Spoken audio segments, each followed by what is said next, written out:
All right, so welcome back to Breaking Dawn, people. And as we return, we got Seth Weil aboard with us. We're 10 minutes away from the hour of 8 o'clock. Let's get him in, and we're going to discuss something that is very interesting here. What's going on, man? Morning. I hear you're Good fresh morning, back good from morning. Tobago. Yeah. Went and take a little birthday weekend something. Yes, man. Nice. A little birthday weekend something, man. Yeah. That's good vibes. I've been across there in 17 years. It's 17 years. Boy, you know, I don't go to Tobago, you know. I had to go to Tobago, but I had to go to Tobago soon.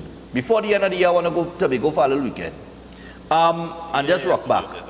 So, what we talking about this morning, Seth, I heard you were telling me it's a very interesting story. The best way to go about it is just to share the screen. Okay, nice. So share Good. the screen here, and we're going to get into it one time. Alright, so you see in the heading here. So this is from the Washington Post. The food industry pays influencer dietitians to shape your eating habits. Registered dietitians are being paid to post videos that promote diet soda, sugar, and supplements on Instagram and TikTok. Now, I want to say this plain and simple. This is not surprising. This is something that have always been done. But the issue with this in particular is the fact that they are promoting things that other organizations, you have, you know, the WHO and the FDA have some conflicting views on certain stuff with regards to things like artificial sweeteners. But artificial sweeteners like aspartame has, you know, they believe that it can cause things like cancer. And I will tell you, I strongly believe that it does contribute to the cause of health issues like cancer. Right. But what's going on with these dietitians is that they are being paid by the industries that produces all these large sugar drinks, right? And the whole campaign against these things being even the website, which is aspartame is safe, and the hashtag, right, all sponsored by the same sugar corporations that are producing these stuff. Now, something else I want to show is back from, because this was published on the 13th of April in 2023, and I want to show something from that was published on the, this is 13th of September again. I just now see the correlations with the dates. Right. So the one before was published on the 13th of September this year, and this one was published on the 13th of September 2016, which 50 years ago the sugar industry quietly paid scientists to point blame to fat.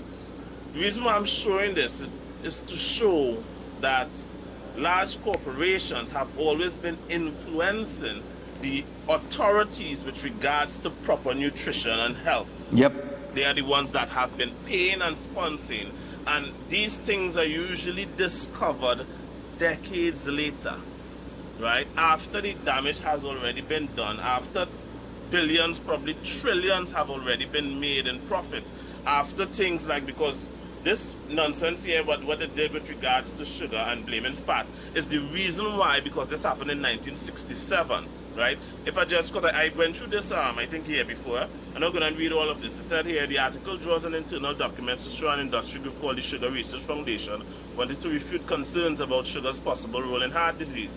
The Sugar Research Foundation then sponsored research by Harvard scientists that did just that. The result was published in the New England Journal of Medicine in 1967 with no disclosure of the sugar industry findings. That's called a conflict of interest. Yeah. If you own the sugar industry and then you are paying for research to prove that sugar is safe, that's a conflict of interest, and then you hide the fact that you paid for it. That's definitely a conflict of interest. So today now, we have similar corporations doing the same thing, and dietitians are out there telling you this is good to eat, this is safe to eat. You can eat all these cornflakes and all these cereals and these Cheerios and these diet drinks and whatnot, and many people are out there agreeing with it because of confirmation bias. When I say confirmation bias, people are addicted to sugar, so they would consume anything, right, that they say this is healthy. They would grasp on it. No more research is done. Yeah. Because I want to believe that, because I have an addiction to that. Now I can tell you from all the consultation that I've been doing, the vast majority of people, I'll say over 95%, do not know what sugar is. So that's why part of it is me going through and going into breaking down what sugar actually is to get them to understand. Well, that's how I reverse diabetes. If you don't know what sugar is, you cannot combat it. Yeah. Right? Most people don't even know that they are trying to manage their sugar by consuming more sugar. And it's only when I show them it, then they realize, oh, this is what I have been doing. I'm trying to manage sugar by consuming more sugar. That's like trying to stop a boat from sinking by adding more water to the boat. Yeah. Right? But if the authorities are not educating you on these things, how are you going to know? Right? In fact, the same authorities are the ones pushing to use sugar to control your blood sugar levels. Yeah. Right? And they are unaware of it. And that's what we've been warning people about, you know. We've been warning people about that for the last few years, ever since we started the program. We started the segment. We were warning people during the pandemic. Big Pharma pays people, including the medical fraternity, to say, yes, this is good for you. And I always tell people, follow the money. That's follow right. The money. You go back and you check the medical institutions of learning, medical and nutritional institutions of learning. What they are teaching now is what they never used to teach before. Right? The things that they are teaching now with what you're supposed to do regarding health. Before, health was all about lifestyle.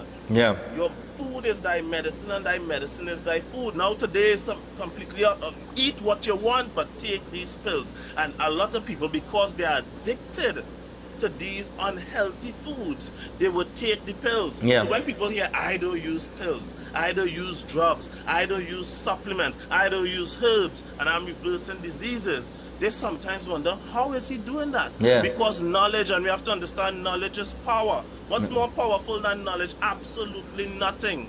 Yeah. Absolutely nothing. If you know, then you can guide your life and change your own path without having to depend on these so-called corrupted authorities, because that's what they are, corrupted authorities. And now many people that working in it don't even know that it's corrupted. And social media influencers are the advertisers of the day.